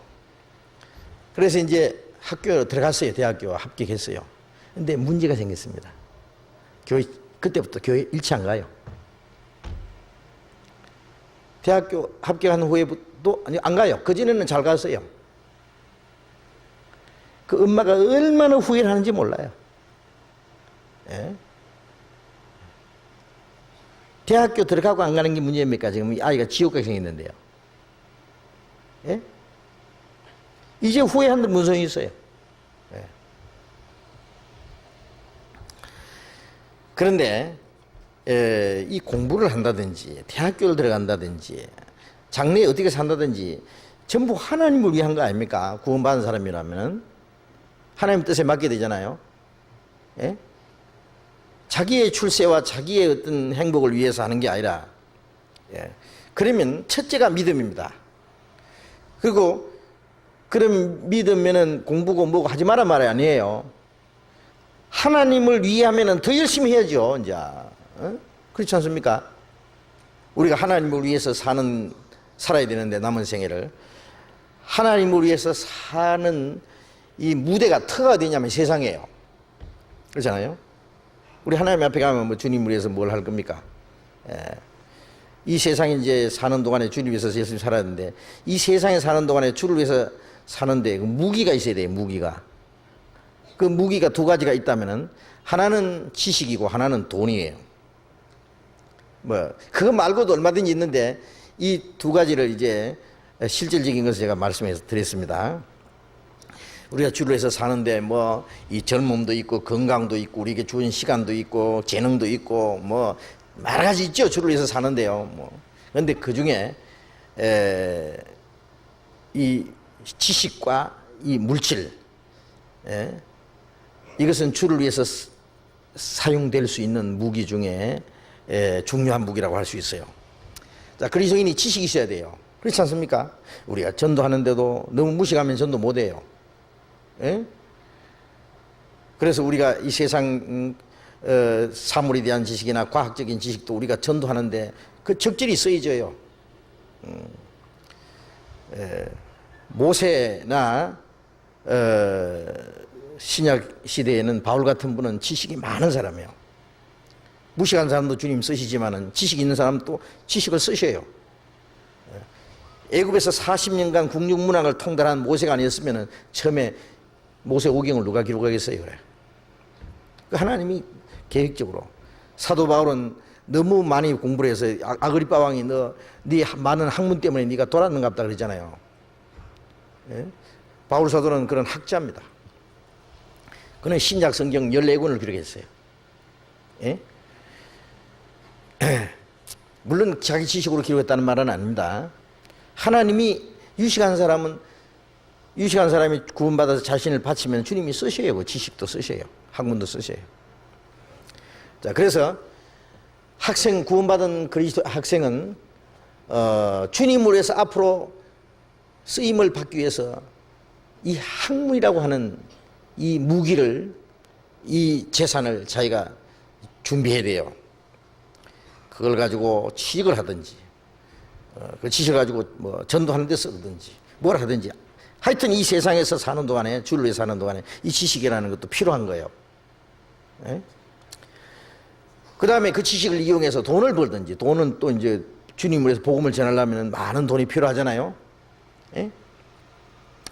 그래서 공부하는 사람이나 돈 버는 사람이나 다 주를 위해서 하는 겁니다. 먹든지 마시든지 무엇을 하든지 다. 그런데 그러니까 구원받은 그리스도인 학생은 더 열심히 공부해야 돼요. 공부하기 싫으니까 그냥 신앙생활 핑계 대고요. 나는 예수 믿으니까 나 이제 뭐 공부 안 해도 된다. 공부하기 싫은 학생 뭐라는 줄 알아요? 행복은 성적순이 아니잖아요. 물론입니다. 그것은. 그래서 부모님들이 막 공부 안 한다고만 다고치고 그냥 그 성적 안 올라가니까 그냥 자살하는 학생도 있잖아요. 성적순이 아니죠. 물론 학교 공부 잘한다고 해서 나중에 그 학생이, 우등생이 나가가지고 꼭 성공한다는 보장이 없어요. 학교 다닐 때는 꼴찌하고 맨 낙제하던 학생이 나중에 사회에 나가서요, 활발하게 돈도 벌고 막 사업을 해서 성공도 하고 그런 애는 얼마든지 있습니다. 그래서 공부하다가 안 되면은 다른 방법이 얼마든지 있어요. 뭐 장사를 하든지 농사를 하든지 뭐 아니면 기술 방향으로 나든지 뭐 열심히 뭐든지 할 수 있어요. 그러니까 이스라엘 같은 경우는요, 머리 뛰어난 학생들이 아니면은요 지역고 공부하라고 대학교 보내지 않아요. 빨리 다른 데로 돌려버리는 거예요. 그게 더 빨라요. 그러나 그것을 공부하기 싫은 핑계로 대면 안 됩니다. 학생이 신분이 학생이니까, 신분이 농부면 농사해야 되고, 직장인인 같으면 자기 직장에서 충실히 해야 되고, 사업하는 사람은 열심히 사업을 해서 돈을 벌어야 되듯이, 신분이 학생이면 할 일이 공부잖아요. 학생이 공부 안 하면 어떻게 해요? 안 되거든요. 열심히 공부해야 돼요. 예수님이 내일 오시더라도 오늘 공부해야 돼요. 그게 하나님 앞에 자기의 본분이에요. 그래서 학생은 공부를 해야 됩니다. 다만 여기서 이제 학생은 공부도 하고 신앙생활을 하는 그 사이에서 갈등이 생긴 거예요. 그래서 자, 교회에 나오는데 주일도 나오고 수요일도 나오고 뭐 그 외에도 뭐 적어도 이제 일주일에 2번은 나와야 되는데 일요일에는 하루 종일 말씀 듣고 이제 가는 것 같은데요.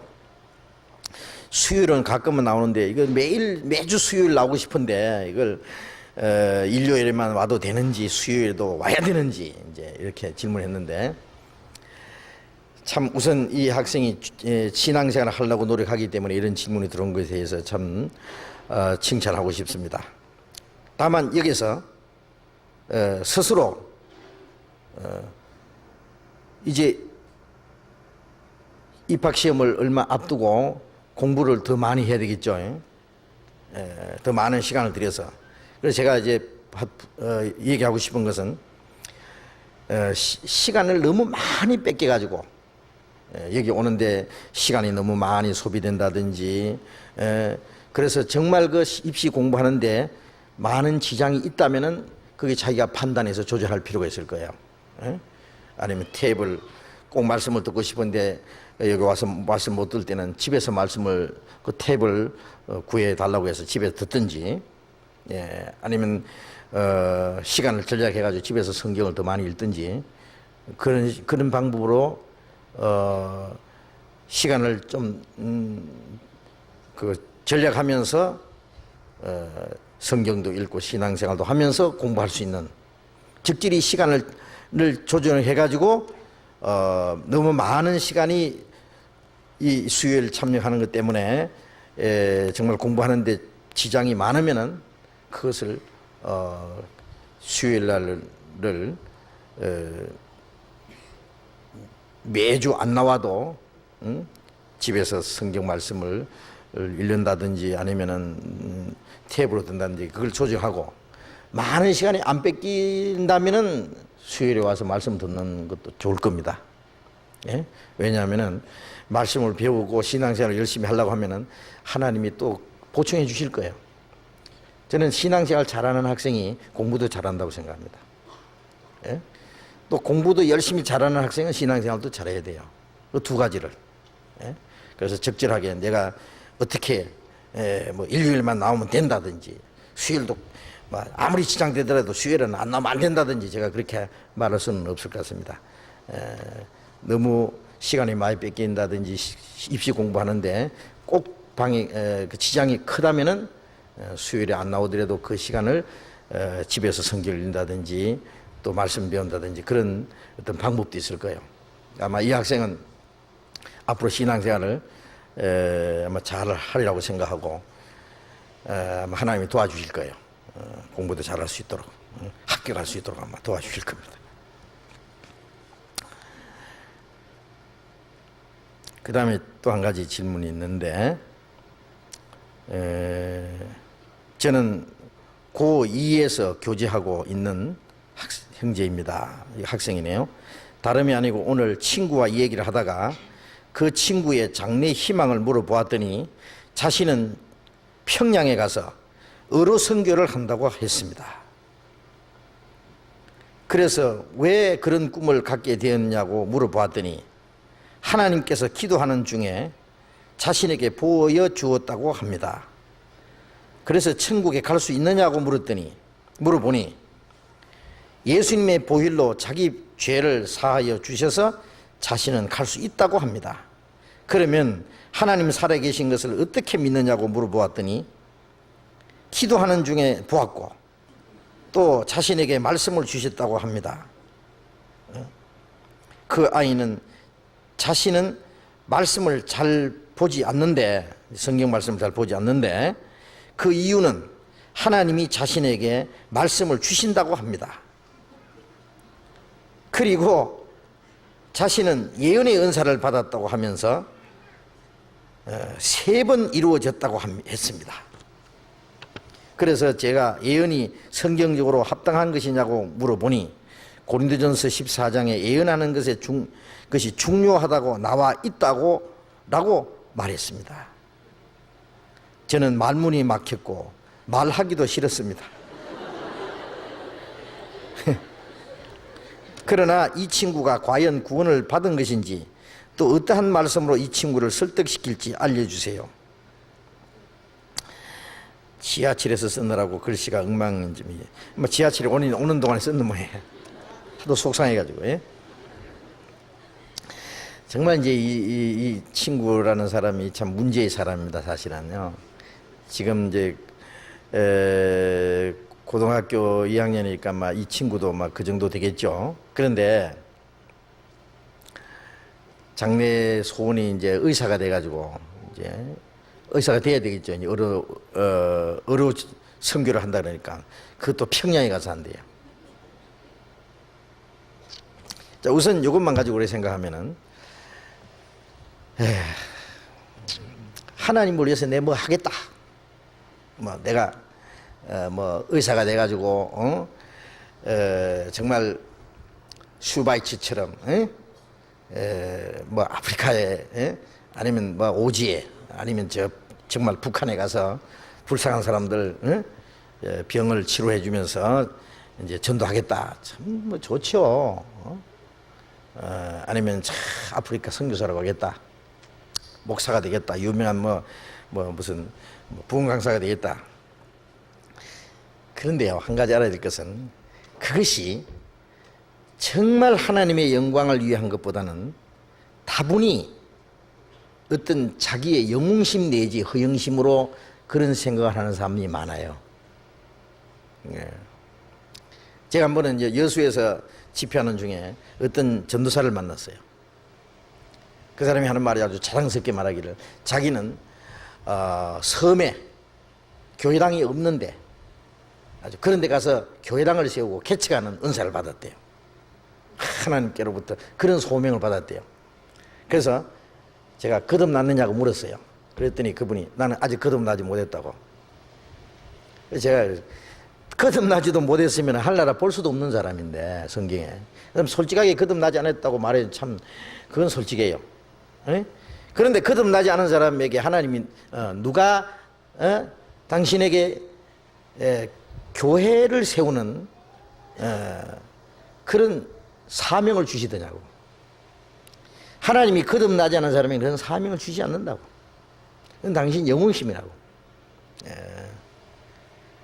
그걸 평생 하다가 죽어도 지옥 간다고. 하나님이 주신 사명이 아니라고 제가 얘기해 줬어요. 이것도 비슷한 얘기입니다. 우리가 주를 위해서 살고자 하는 마음은 뭐 우리가 구원 안 받은 사람도 그런 마음을 가지고 있어요. 저도 구원 받기 전에 내 평생을 하나님께 바쳐서 전도하기로 그렇게 마음을 가졌으니까요. 그래가지고 신학교 들어갔거든요. 그런데 그런 마음 가진 건 좋지만은 하나님이 어떻게 쓰시든 그건 하나님이 하시는 일입니다. 사람이 자기의 길을 마음으로 계획할지라도 그 걸음을 인도하는 일은 하나님이시라. 나는 이런 일을 하려고 했는데 하나님은 다른 일을 시켜요. 그 일을 해야 돼요. 하나님이 뜻이면 이것도 하고 저것도 하고 그러잖아요. 야고보서 4장 있는 대로 주의 뜻이면 이것도 하고 저것도 하고. 어떤 사람은 꼭 전도를 하고 싶은데 하나님 아니다. 너는 이걸 해야 된다 그야. 예? 우리 교회에서 이 앞에서 강단에서 설교하는 사람 믿음이 최고라고 생각할 수 없어요. 설교하는 사람보다도 뒤에서 말씀 듣고 앉는 사람이 하나님 보실 때 더 믿음이 좋은 사람이 있을 수 있어요. 예? 왜? 그 사람이 주님을 위해서 열심히 살아요. 예. 그 사람 설교하는 사람 못지않게 또 다른 일을 맡아서 해요. 예. 우리가 주님 앞에 가면요 행한 대로 상을 받겠죠. 그런데 어떻게 생각하십니까? 교회 목사가 제일 큰 상 받고 전도사님도 큰 상 받고 전도한 사람이 제일 큰 상 받으라고 생각하잖아요. 혹 그럴 수도 있겠죠. 그런데 그렇지 않은 수도 많을 거라고 생각합니다. 말씀 전하는 사람이 더 큰 심판 받을 수도 있어요. 그래서 많이 선생되지 마라 그랬어요. 선생된 자가 더 큰 심판 받을 수 있어요. 선지자의 일을 하지 않고도 선지자의 상을 받는 수가 있잖아요. 선지자의 이름으로 선지자의 일을 대접하는 자는 선지자의 상을 받을 것이요. 왜? 선지자의 하는 일을 내가 선지자를 직접 안 해도 선지자의 하는 일을 도와주면은 그 일에 내가 참여하는 거예요. 의인을 영접하는 자는 의인의 상을 받는다는 것은 의인은 주님을 위해서 사는 사람이요. 전도하는 것뿐만 아니라 주를 위해서 사는 사람은 주를 위해서 살 수 있도록 내가 도와줘요. 그러면 그 의로운 일에 나도 참여하니까 상급을 같이 받아요. 예? 말씀 전하는 사람이 전도를 하려면은 그 뒤에서 뒷바라지 해주는 사람이 없으면 어떻게 전도합니까? 예. 어떤 사람은 열심히 직장생활 해가지고 돈을 벌어가지고 이걸 갖다가 복음을 해서 바치는 사람도 필요해요. 어떤 사람은 또 열심히 또 사람을 데리고 오는 사람, 부엌에서 밥하는 사람, 청소하는 사람, 뭐 우리가 집회하려면은 주일마다 밑에서 구전일 하는 사람들, 뭐 차 뭐 정리하는 사람들, 말씀을 이 강단에서 못 듣고 저 지하실에서 듣는 사람들, 학생들 가르치는 선생들 다 있잖아요. 정말 마음을 얼마나 하나님께 바치고 주를 위해서 사느냐 하는 거기에서 상급이 결정됩니다. 부자는 부유한 가운데서 많은 돈을 바쳤어요. 가난한 사람은 가난한 가운데서, 예? 예수님 그랬잖아요. 저 과부가, 가난한 과부가 2엽전을 바쳤는데 그 사람은 생활비 전부를 바쳤다. 부자는 부유한 가운데서 많은 돈을 바쳤는데 가난한 사람은 자기 전부를 바쳤다. 저 사람이 제일 많이 했다 그랬잖아요. 이거는 액수가 아니고 마음입니다, 마음. 그래서 주님 앞에 가면은요, 뭐 별로 아무것도 할 일 없는 것 같은 어떤 할머니가 주님 앞에 가서 큰 상 받을 수 있어요. 예? 별로 이름 없이 뒤에서 아주 구전일 천하일 하는 사람이 주님 앞에 가서 큰 영광을 받을 수 있어요. 저는 그럴 수 있다고 생각합니다. 왜?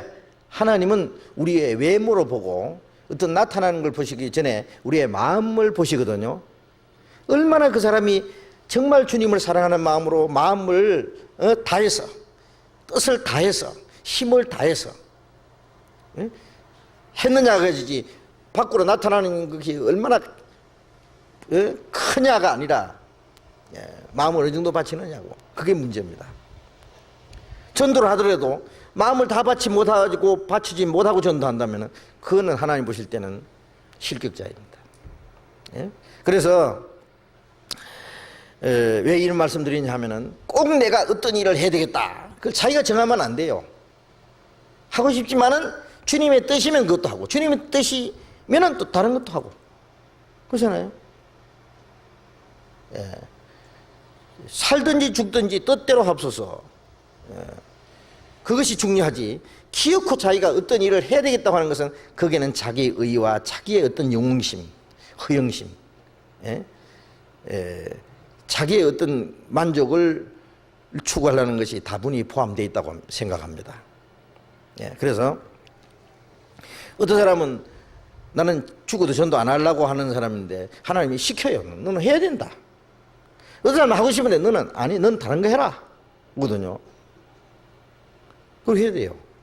그러니까 그걸 주님께 맡기고 신앙생활 하면은 때가 되면 하나님이 쓰셔요. 내가 주를 위해서 내가 하나님 일을 하는 것이 아니라 내 자신을 주님께 바쳐놓으면 주님께서 쓰셔요. 예.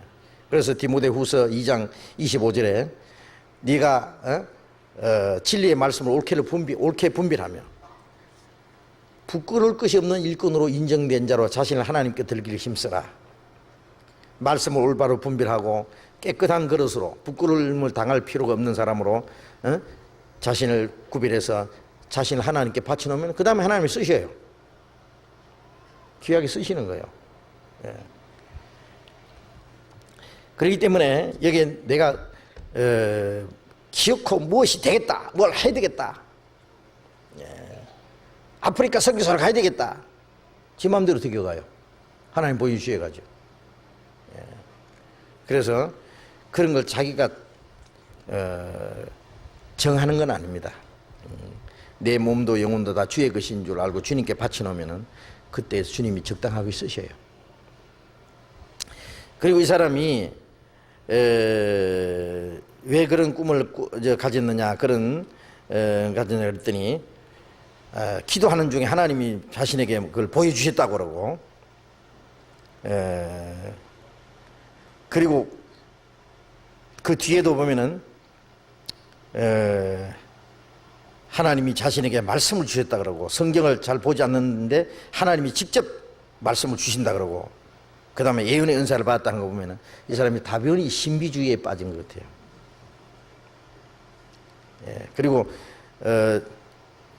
천국에 갈 수 있냐 물었더니 예수님의 보혈로 자기 죄를 사해 주셔서 갈 수 있다고 그러는데, 이것은 복음을 깨닫지 않고 어떤 지식으로 알고 있어요. 교회 다니는 사람은 지금 뭐 예수님이 우리 위해 죽으셨고 예수님의 피로 죄 사해 주셨다고, 그래서 예수님이 자기 죄 때문에 죽었으니까 천국 갈 수 있다고 그렇게 말하는 사람들 많아요. 그런데 어떻게 구원받았냐 물으면 구원받은 확실한 경험이 없어요. 예.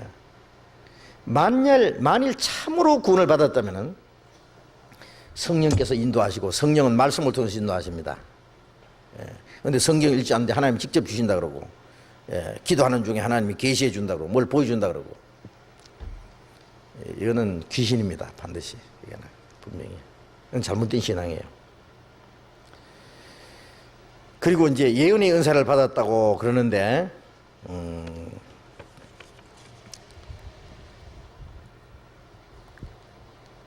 그 고린도전서 14장에 물론 예언이 있죠. 그런데 초대교회에서는요, 어느 시대보다도 그 사도시대에 말이에요, 가장 이적이 많이 필요하고, 지금처럼 우리가 성경 가지고 있지 않아요. 그때는 구약은 유대인들이나 이 종교가들이나 혹 가지고 있는 것이고, 그 당시에 구약 성경은, 신약은 아직 기록되지 않았고, 그러니까 우리처럼 모일 때 성경 가지고 모이는 거 없어요. 성경 없어요. 그럼 모이는 거예요. 그럼 사도들이 이래 가르치고, 예? 그럼 가르치면 그 말씀이요. 편지를 써서 보내면 그 성경이에요. 그럼 이래 돌려가며 읽고 말이에요. 편지를. 그러면 이제 사도들이 그 12사도밖에 없는데, 그 다음 바울 그 사도 또 있지만은요, 그 사람들이 그 많은 교회를 어떻게 다 설교하고 다 가르치겠어요. 그럼 사도들이 없을 때 어떻게 하느냐? 하나님이 성령이 어떤 사람을 일으켜서 막 죄를 책망하기도 하고 또 가르치기도 하고 그래요. 그게 예언이에요. 예언. 그러니까 그런 일이 초대교회에서는 많이 필요가 있었어요. 그런데 사도들이 죽기 전에 신약이 요한계시록까지 다 기록되어 있거든요. 이 성경이 기록된 이후에는 이 기록된 말씀이 전해지고, 이제는 이 기록된 말씀이 예언이에요. 이 성경 속에 모든 말씀이 다 있어요. 사실은 우리가 깨달아야 될 말씀이 성경 이상 다른 필요 없습니다. 어떤 사람이 성경 말고 다른 계시 받으라면 그건 잘못된 거예요. 성경 이상 알라고 해도 안 되고, 성경 안에 모든 게 다 있어요. 우리가 몰라서 그렇지.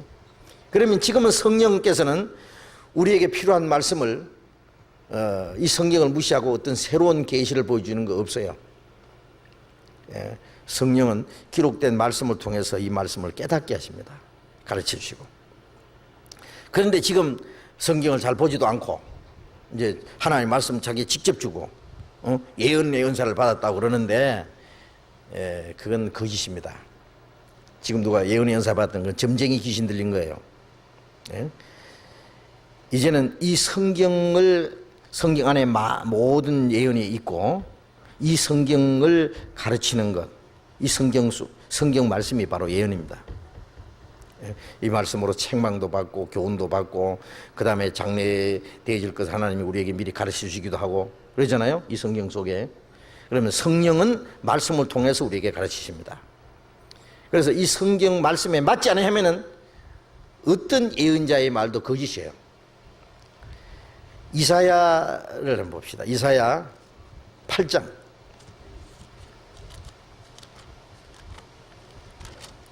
이사야 8장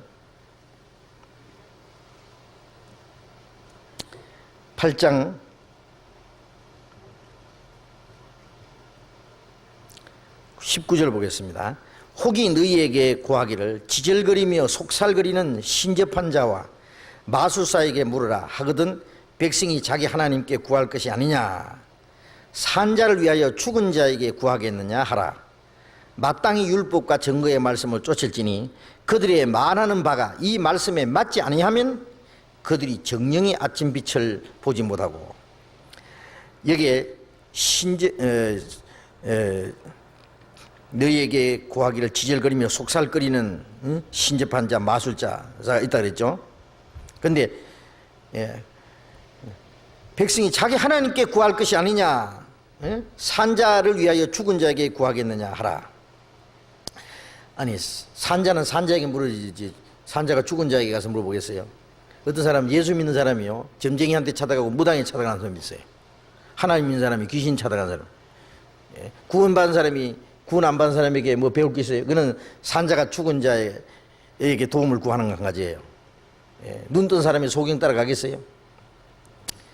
마땅히 율법과 증거의 말씀을 쫓을지니, 여기 율법과 증거의 말씀이라는 것은, 여기 말하는 율법은 꼭 뭐 십계명이라든지 뭐 구약 성경에 있는 어떤 율법만 말하는 게 아닙니다. 율법이라는 말씀은 하나님 말씀을 전체를 하나의 율법이라 한 말씀도 있어요. 여호와의 율법을 즐거워하며 주야로 묵상하는 자로다. 이것은 꼭 뭐 십계명을 주야로 묵상한다 그 말이 아니에요. 하나님 말씀 자체를 말하는 거예요. 그래서 율법과 증거의 말씀을 쫓을지니, 하나님이 우리에게 말씀하신 말씀, 증거의 말씀을 쫓을지니, 그들이 말하는 바가 이 말씀에 맞지 아니하면은, 하나님의 말씀이 맞지 않으면은 그들이 정령의 아침빛을 보지 못하고, 뭐 계시를 받았다든 뭐 성령을 받았다든 뭐 예언을 하든 그 말이 이 말씀에 맞지 않으면은 거짓이에요. 성경의 말씀에 맞지 않으면은. 그리고 신명기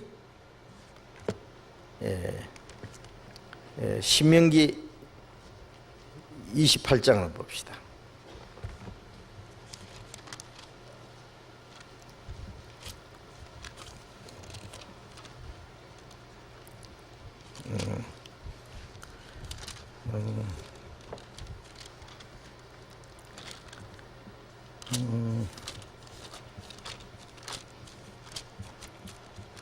신명기 18장,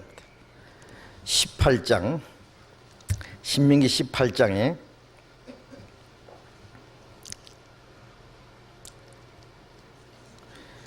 18장 20절, 내가 구하라고 명하지 아니한 말을 어떤 선지자가 만일 방자히 내 이름으로 구하든지 다른 신들의 이름으로 말하면 그 선지자는 죽임을 당하리라 하셨느니라.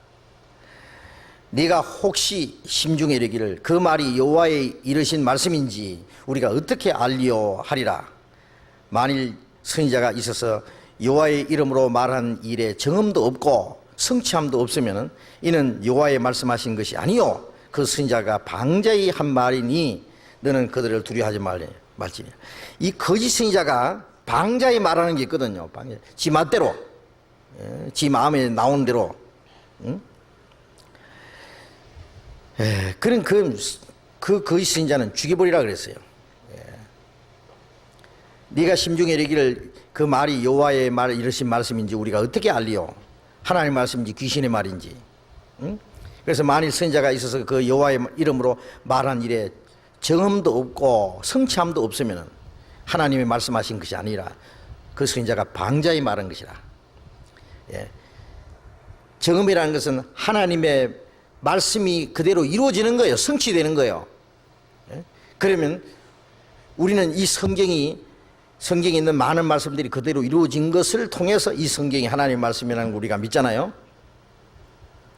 그래서 이 하나님의 말씀으로 인정된 이 성경 외에 다른 얘기를 하는 것은 그거는 이루어질 수가 없는 거예요. 그건 정음이 없는 거예요. 그건 방자히 말하는 거예요. 그래서 에레미야 23장에 보면은 하나님이 말씀하지도 않았는데 자기 마음에서 나는 것을 마음대로 예언하는 자들, 거짓인 자들, 말을 듣지 마라 그랬어요. 그래서 지금 우리는 이 성경이 하나님 말씀이고 이 성경에 기록된 말씀에 맞지 않으면 거짓이라는 걸 알아야 됩니다. 그래서 이 사람은 성경보다는 뭐 무슨 계시 받는다고 했는데 지금 그런 계시 없어요. 이 성경 말씀 말고 다른 계시 받는 사람은 거짓입니다. 자, 이 얘기 해보니까 시간 많이 갔는데요. 이 다른 질문이 있는데 이건 다음 시간에 답을 드리겠습니다. 잠깐 기도합시다. 자비로우신 우리 아버지 하나님 감사합니다. 이 세상 많은 사람 가운데 우리를 거룩하게 구별해 주신 주님, 이제 우리의 나머지 삶이 하나님의 자녀로서 합당하게 살아가기 위해서 하나님의 말씀을 올바로 깨달아야 된다는 걸 저희들이 압니다.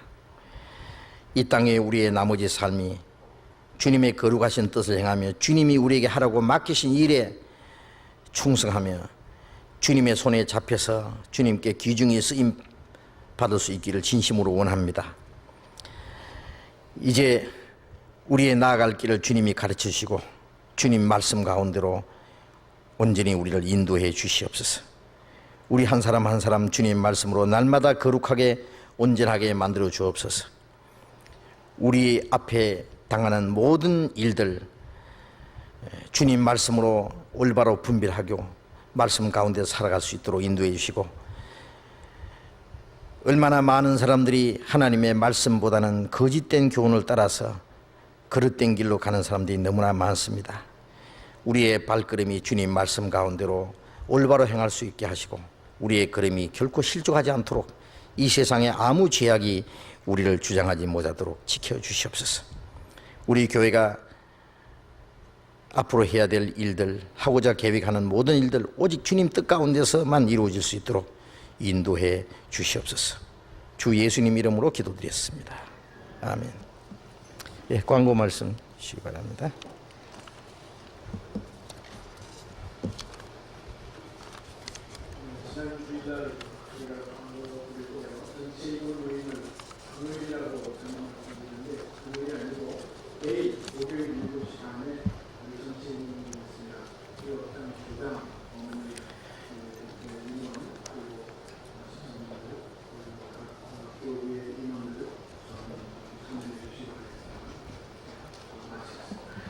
예, 마쳤습니다.